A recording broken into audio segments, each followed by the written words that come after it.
Mr. Penny. Yes, sir. All right. Guys, tonight, we're just gonna have fun.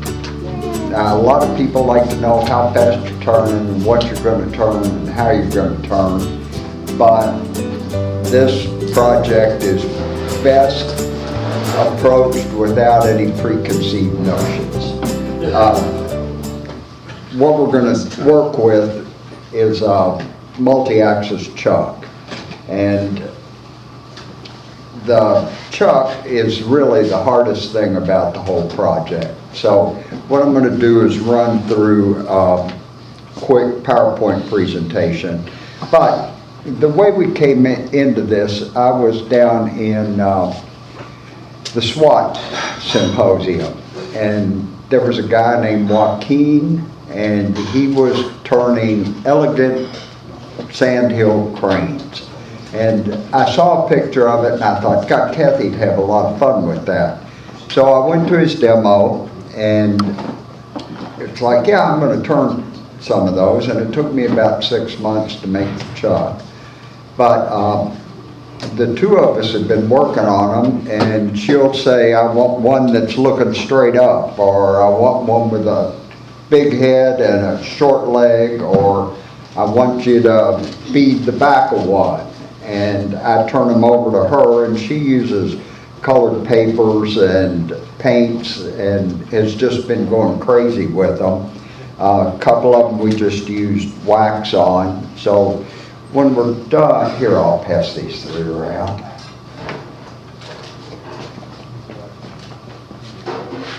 When we're done, come take a look at them. They're just a heck of a lot of fun to do.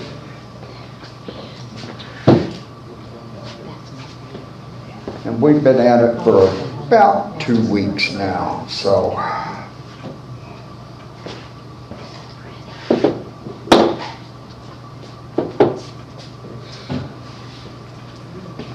All right, let me move over here. And while we're at it, we've got an overachiever that already made one, so I'll pass around this chuck. Okay, this is a Paul Howard style off-center wood turning jig. And it's really simple to make, kinda. I think I went through 6 of them before I finally got one I was happy with. You need 2 pieces of 6 1/4 inch square, 3/4 inch plywood. You need 2 1/4 inch by 1 1/2 inch bolts, 2 1/4 inch washers, 1 2 1/2 inch washer, 2 1/4 number 20 T-nuts, and 4 number 8 1 1/2 to 2 inch wood screws. So it's most of the stuff you're going to have in your shop. Next. This is the back of the outer circle, and what I did was I inset a 2 1/2 inch washer, and I countersunk or drilled through and countersunk the holes in that. So we'll make this available on the website. Next. The back of the inner circle's just plain, and then on the inner circle back, I just took a faceplate and mounted it to it. You can turn a recessed chuck, and your T-nuts go into the back of that. All right, next. You cut the 2 pieces of plywood 6 1/4 inches. Then I tacked those 2 pieces together on the outside corners. Oh, look at you. You doing all kind of fun stuff. I tacked them on the outside corners. Don't go to the inside, just the outside. Next. Then put your faceplate on the back, and I drill a hole. I used a 3/32 to go through, just so you've got an indexing. All right. And then after you've drilled your hole, you'll want to mark 3 inches off from the center, or 1.5 inches off the center, so you've got a 6-inch circle. And then go ahead and use your pencil and mark the circle. All right, next. Using a square, then you'll take it all off the lathe. Using a square, mark it into 4 quadrants. Then you'll drill 2 5/8-inch holes. This one's 13/16 from the top. This one's a 1/2 inch from the bottom. And I'll show you why that needs to be there. Then you want to put it back on the lathe, and you'll put a 1.125" hole, a 1/2 inch deep with a Forstner bit in the front piece. Next. Then you'll want to remove the face plate, insert the T-nuts through the back, and it's through the back of the back piece. First one I made, I stuck them through the front of the back piece, and they'll pull out when you tighten the screws. So then take it to your bandsaw and cut a 6-inch circle, and then put it back on your lathe and round it off. Then on the back side of the front, that's when I drop that 2.5-inch hole in. You'll want to go a 1/4 inch deep, and then drill through. I used 11/64 inch holes through the back and then countersunk them, and that allows me to use wood screws. So then you assemble the chuck, put your bottom bolt in, and what I did to make the arc was stuck a pencil through that top T-nut and drew an arc from edge to edge. Next. Then I took a 1/2 inch drill bit. You can, if you're good with the router, route it. I'm not good with the router, so I took a 1/2 inch bit and just drilled holes along that arc, and then used like a Dremel with a 1/2 inch bit to cut that through. And then the last thing you do is stick it together, and I used like sewing tape and dropped it over the front and marked it off in 1/4 inch increments. Because you've got that quadrant on the front, you'll want to bring that mark up to center to give you your center point. We had overachievers. Back one. Jack took a 6-inch one-way face plate, and he drilled it and tapped it and then made his wooden circle. So that's the one we're passing around, and that's Jack's bird. Down at the bottom, Mr. Mills used an Axminster chuck, and that was his bird. Now, you don't have to make the chuck. Besides the birds, Joaquin does these off-centered wonky candlesticks. You can also mount a glue block on the front, and you can use it to decorate medallions by offsetting it. His wife does these offset lighthouses, and you can see it's just got a bunch of different uses for the things. And the last picture down there was an offset Christmas tree that he used to turn. So there's a lot of different things you can do with it. It's just have fun with the thing. Try something different for a change. You can buy the Axminster offset chuck. It's $75, and I think, was it Craft Supply that had it, Harold? Tool Works, or Who's that? Tool Works, I think. Okay. Yeah. I'll put a link in your thing. Okay. Actually, after I made the chuck, I found one in my drawer. It's like, oh, that's what that is. But anyway, if you want to buy one, you can get one. So, John, you're lucky. I usually buy another one and then I find the first one.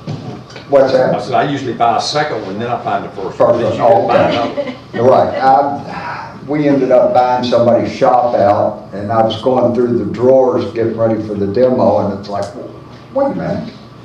It could have been a whole lot easier.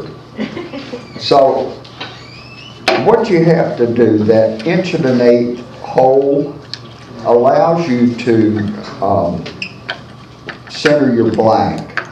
And guys, you can use any size wood you want to. I mean, with these little ones, we just used a little 2.5 block that was 4 inches long. And I turned 1.1 inch tenon on it and then just used hot glue to fasten it to the face plate. And it holds fine. Harold uses double stick tape. So whatever works for you. So I've got a sycamore blank here.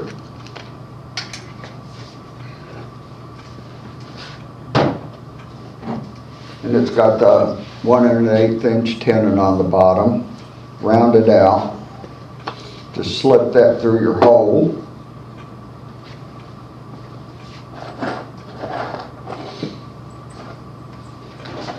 Then I've got 4 deck screws that I just put into those countersunk holes on the back of the washer. The reason you use the washer is after you use the faceplate a couple of times, your holes start to get wonky and you tear them out. So that caused the second chuck that I had to make.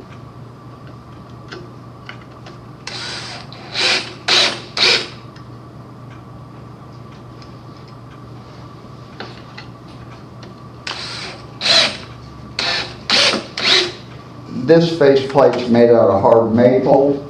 I made one out of soft maple, and it broke along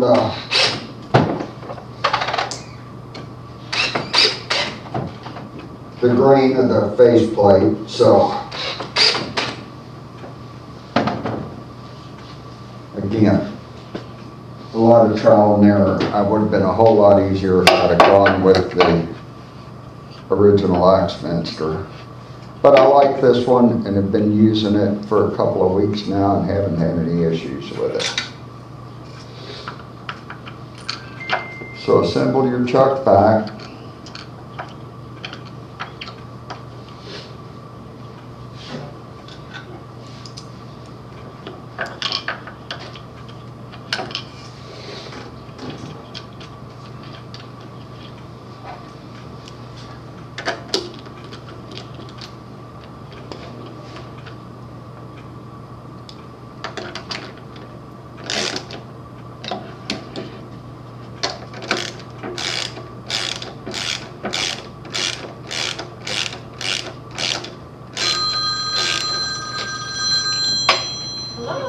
Hello? Hello. Of course it's Jason.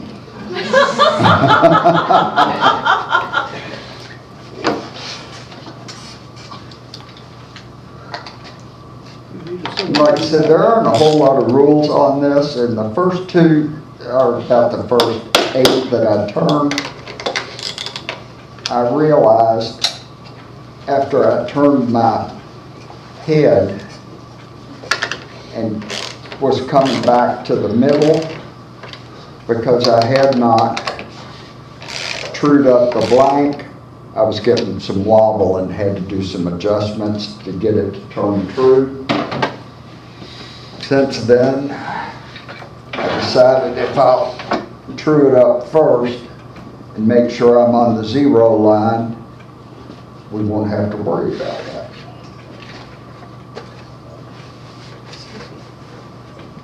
So all I'm going to do is true this up.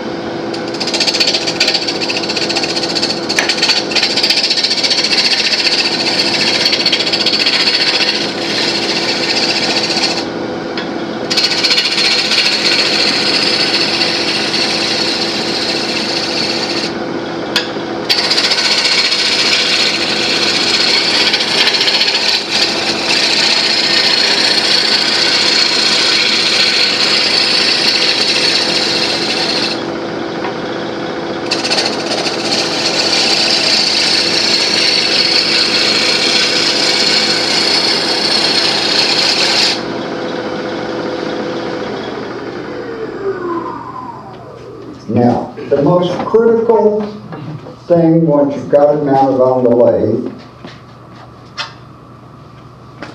is I want to mark 1 inch because that's where my screws are. So, don't ask me how I know to do that.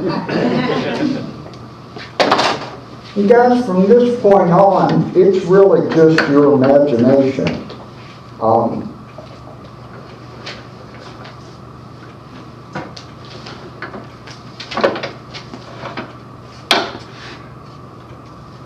I have found that the first thing you need to do is, if you're doing a burr, I try to keep the live center so that it stays within the edge of the wood. Can you get that from the tailstop? And it really doesn't matter. You'll just have to turn a few. That one's 1.5 inches off it.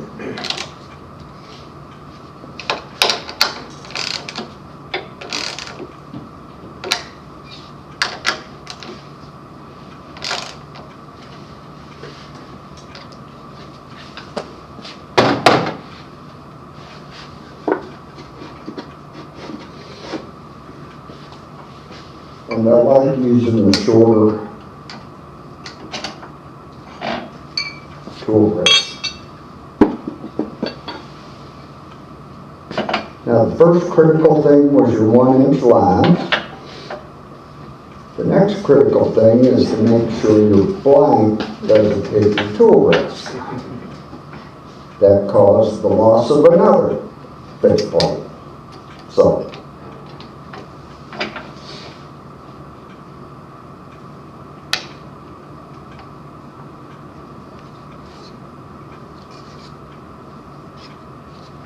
now what I'm going to do with this one, my head will be somewhere in there. My face will be somewhere in there. So I'm going to make his legs about that long and his neck about that long. And you, like I said, you can do whatever size you want to do. It's just what appeals to you at that moment or what your wife tells you to turn. So the first thing I'm going to do is start working on the head.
So I've got that round.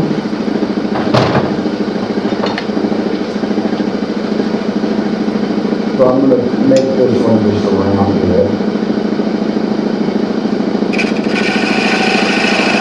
So you just start turning the ball.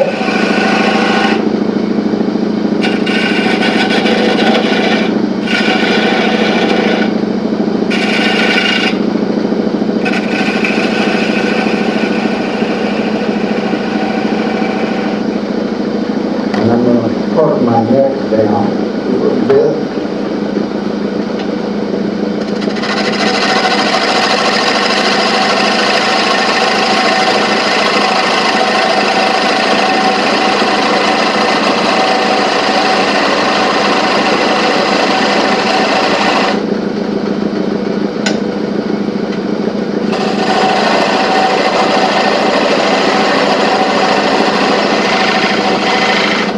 Like I said, there's no right and wrong.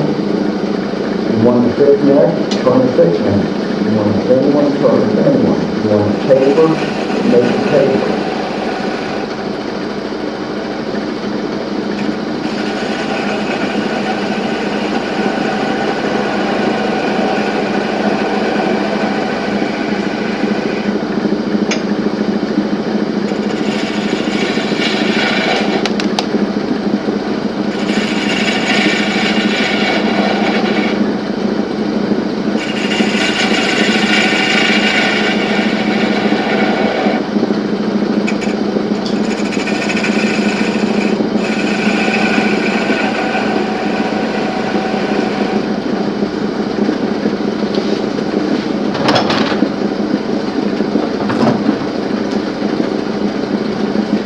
So like I said, I'm going to bring my body from about here. Now, I took a class with Derek Weedman, and you know, he does crazy offset stuff. His suggestion on offset is to get your normal spindle gouge and then take the heel off. And it just makes it easier to turn in an offset orientation. So I use that a lot on my smaller, for doing spindle work, and spindle duplication. So I decided to try it on this, and it seems to work real well.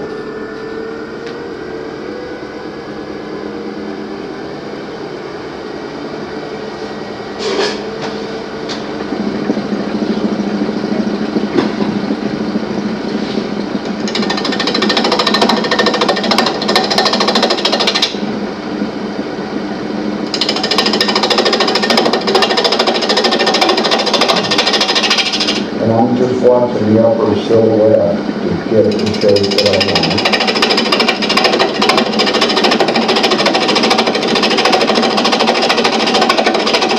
You normally start with a straight cut and then start moving in with more of a sweep to get it down to the next side.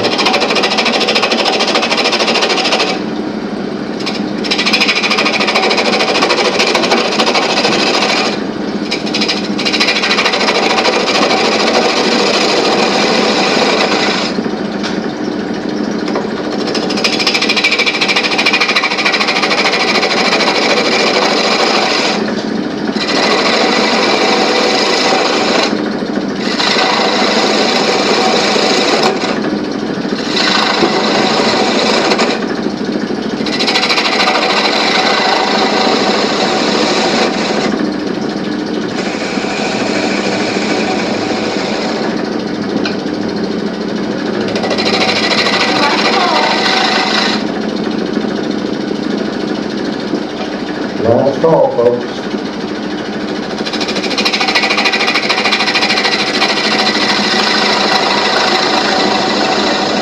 Then I start tapering my neck in.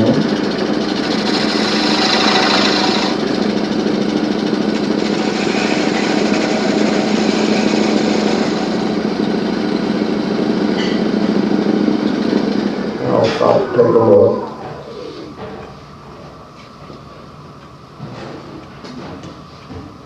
I think I want just a little bit longer neck on this one. So I'll take another couple of cuts. And you can also play with your angle of this. I mean, the way I'm doing this one, it's going to be kind of a traditional golf club driver look. So,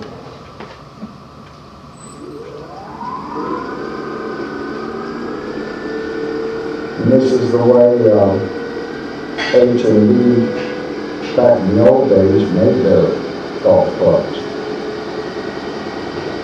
So somebody wants that on the load.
Before you go any further, I've got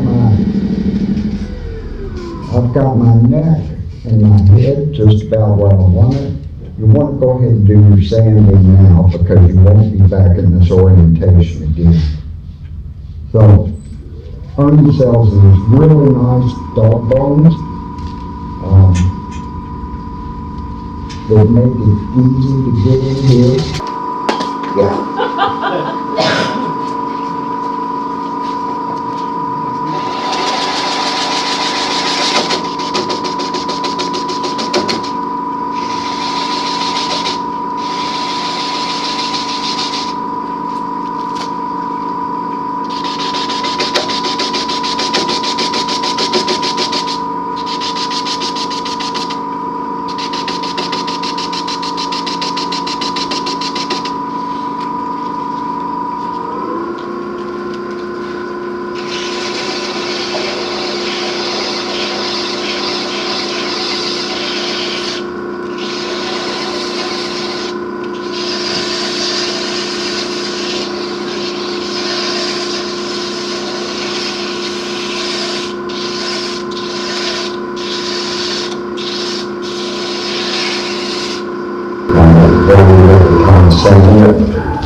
Then the last thing you do is move your tailstock out of the way and finish turning your head.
And the Kathy's gonna cover them with paper like she does on a lot of them. You don't even have to sand a whole lot.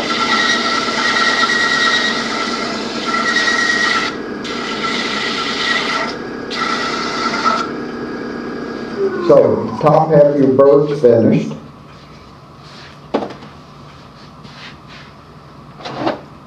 You'll move your chuck back to the original position. Don, you're screwed into the end grain there. What's that? You're screwed into end grain. Yes. So during one of last year's safety things, one of the fellows said you should never screw into end grain. Does the fact that you have a 10 in there add in the safety of it because it can't wobble, it can't Right. bend side to side? Right.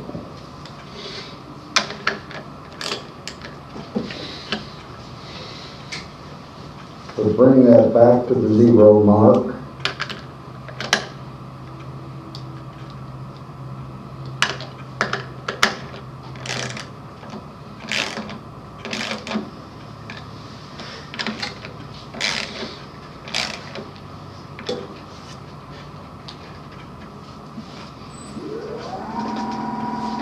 Pretty good. And now we'll start on the basin bird. Now some of them we've done with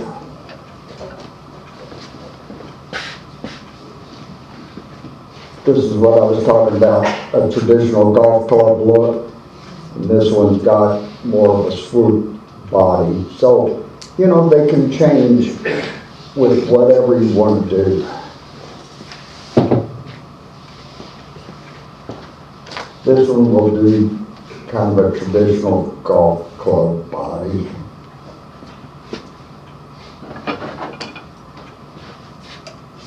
I'm just going to mark it there. And it makes it easier for me to orient if I go ahead and take this part down so I know where I'm cutting to. Another thing I'll do is get my tool rest set, and I'll take a piece of painter's tape and align it with this base so I know where to start my cut. Because when it's turning in this offset orientation, it's hard to see this edge here.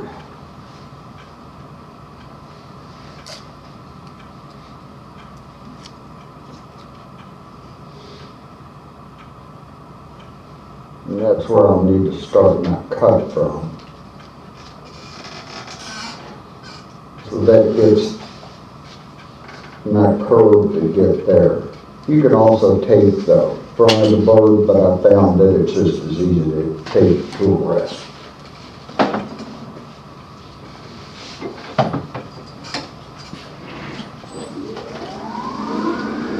Am I keeping you awake?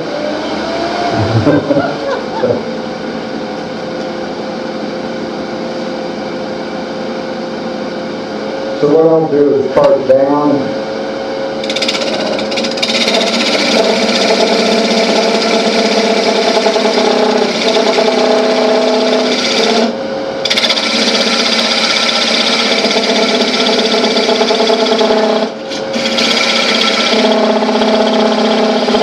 Just like I did with the head.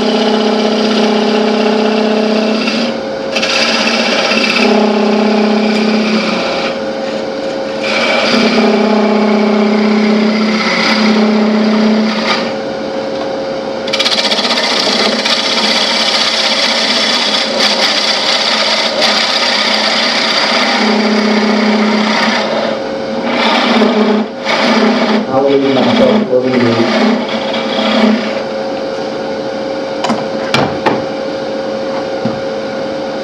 Then I'll start at the end and just start rounding it off.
So I've got my body. Now we just need to do the base.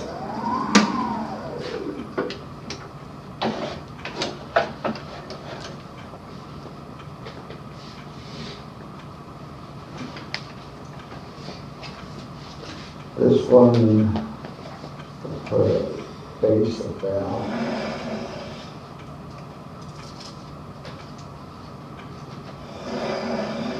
That thick.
I normally like to keep the base a little smaller than the diameter of that of the body.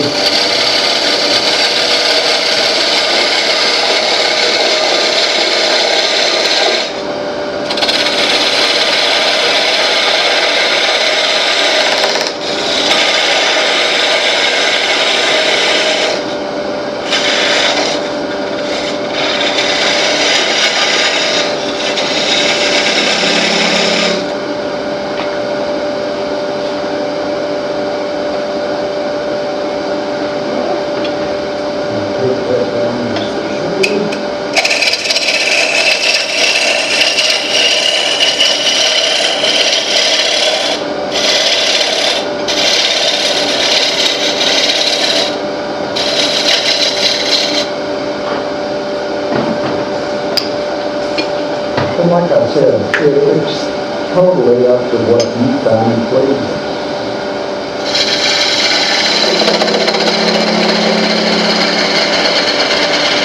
Around the top up a little bit. And then do one with my legs.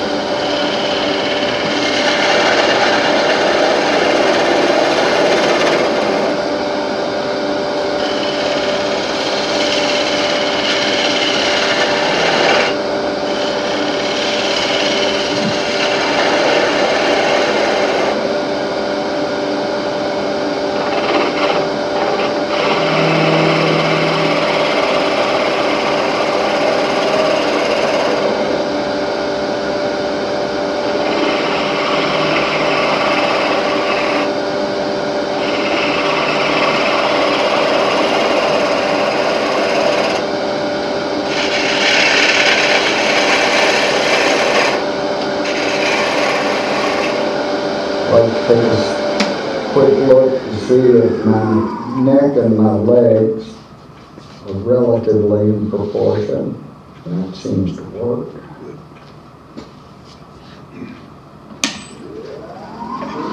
And I'll round my base in just a bit.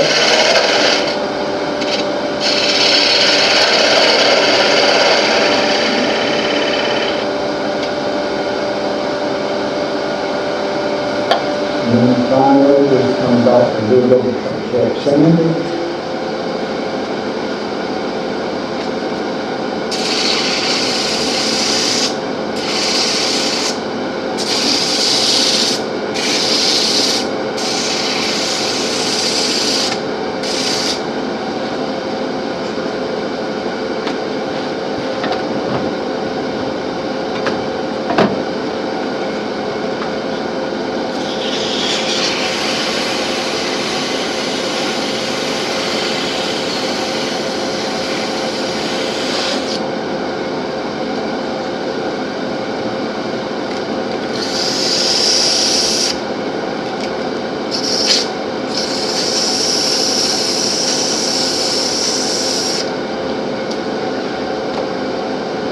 and cut it off.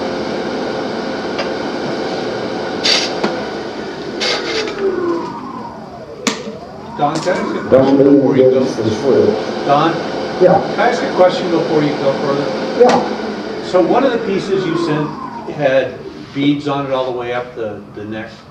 Okay, when I beaded it, Yeah, before I went to the body, while it was still in that orientation, I just took a beading tool and moved my, so those beads were all on the first offset? right. Okay, Anything you do on the head needs to be done on the head before you go lower.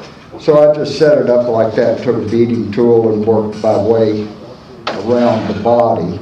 got it. And when you make this cut, it cleans up all those edges, Okay, okay? yep. Anybody else? And if you were gonna make it longer, would you just go down farther? You know, like not the golf shape? Right. Yeah, you just, instead of doing this rounded cut, you just bring more of an angled cut down to where you're going. So, like I said, when you get here and you decide what you're gonna do, kind of think it out, and you can take it, you know, as far as you wanna go with it. You can put the head right on top of the body, you can make a really long neck, and so it's like kind of what do I want my bird to look like? And everyone's different, and there's so many different options on it that, you know, you can keep trying and do what you want to do until you get what you're looking for. I mean, it's just, I've gotten to the point where I've done so many damn bowls and so many hollow forms and so many boxes. It's like, let's play for a little bit, you know. You can see it doesn't take long to do one. Once you get the chuck built, you can knock them out in 20 minutes. So keep going. And you've seen the array, you know, one of these I took to the wood burner, or got a wood burning tool, and I did all those little scales on it. You can carve them. Jack, are you carving yours? I have not yet. Okay. I may. And beaks, depending on the size, this one's a big toothpick. The little one is the tip of a little toothpick. You can, where is it?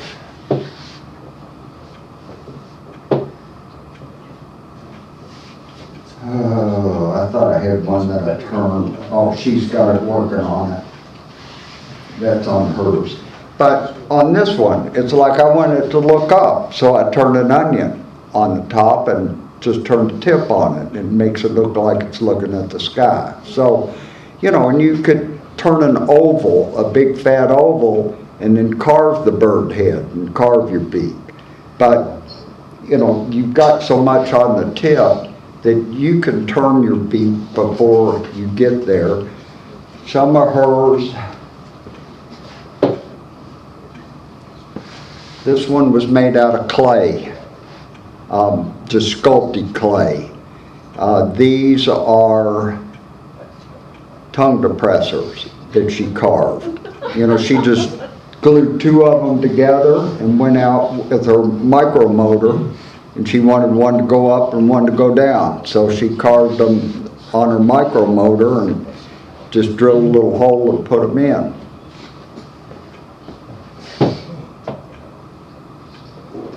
This little guy is a thin toothpick that she just painted the beak yellow. Can you put it on the overhead, please? Oh, sure. Right on top of it. There. See, and it's just a little toothpick with a hole drilled. It's painted yellow.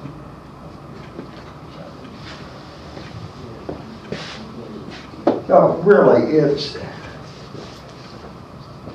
whatever you want to do. And it's really nice to go, this bowl has to have this kind of edge on it, and it's got to have that kind of foot, and it's got to lift up, and it's just, there's no wrong way to turn these things. And when you start playing with these candlesticks or mounting a weight block on this, then you can double stick tape a medallion. You were talking about making your own bases or your own pieces to put in the bottom of your bowl. I mean, you could put an offset turn circles or whatever to inset into the bottom. So it's just a lot of different things you can do with it, and it's fun.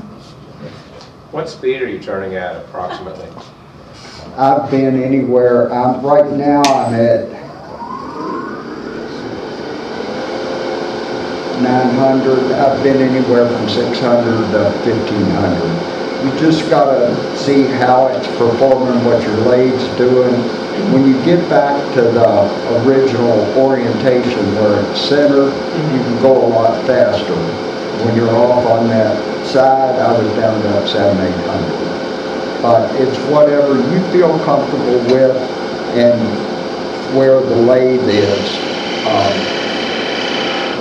with handling it. You know, is it jumping around? Is it doing what it's supposed to do?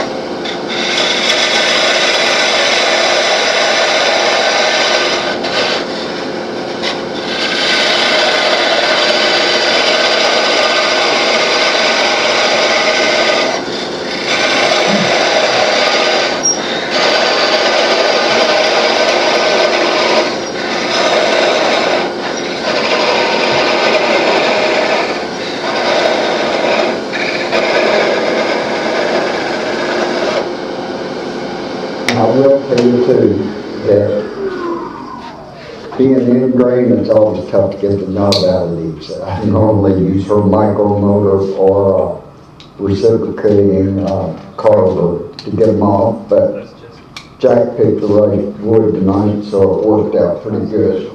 So, there's our first.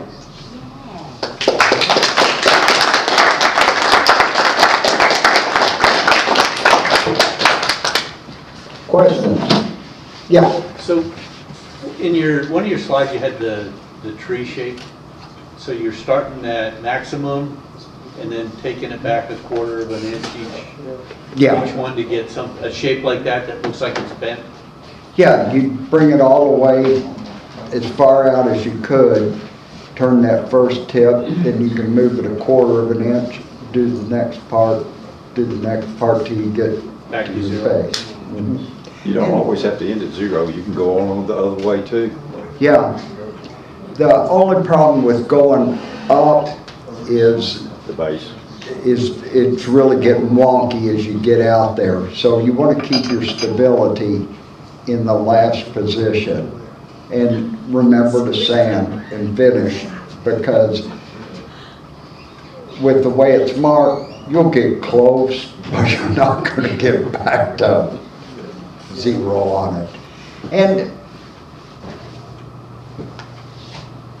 doing this versus a Barbara Dill, you know, Barbara can move this way as well as this one will just go out and back. Barbara moves up and down. So you can get a lot of different shapes, but this is predictable, it's repeatable, and to start out, it's just a fun project. So that's it, guys.